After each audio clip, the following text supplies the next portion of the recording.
الصومالية إنه بقعي الله عز وجل يا إنوس وكله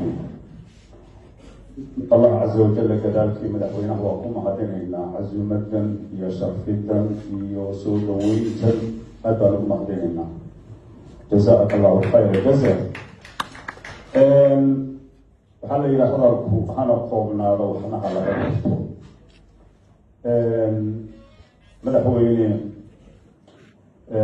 soomaalidu waxay tiraahdaa haddii la yidhaahdo sidaynu yeelaa si la yeelo lama garan waayo. wuxuu yidhi ninkii qalaan ruuxan wala ina ragow tala adduuntaada keliya maaha.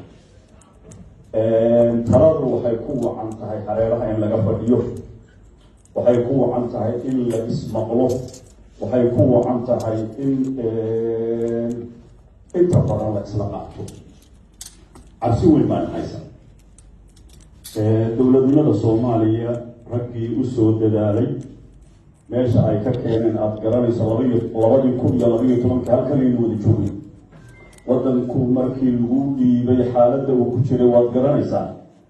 maantana halka aynu joogno waad aragtaa. alxamdulillah adiga raggii kaa horreeyey meel adagna waad ka soo qaadeen, meel wacanna waad keenteen. maanta inuu dib inooga noqdo oo inaga farabaxsado ma doonayno.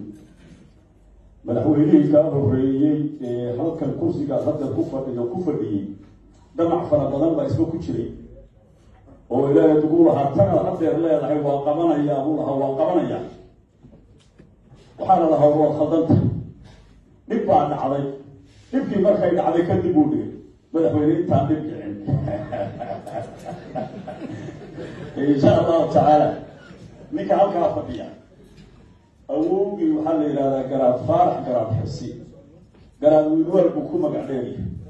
waa garaad kulmiye garaad maxamed garaad dool garaad faarax garaad wiilwal waxaa lagu yaqaanaa wuxuu yidhi ina rag hooyadiina u hayayo walaala wuxuu ku dhaamaa ma jirto.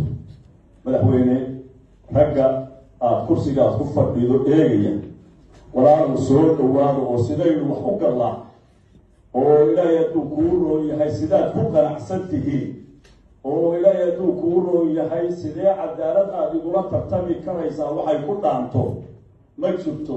waa idinka awood weynahay oo dowladdii baan haystaa oo cidi lama hadli karayso. adaa shalay ka qaydiyey maanta yaa lagaa qaydiyey. wabillahi tawfiiq. wasalaamu calaykum waraxmatullah.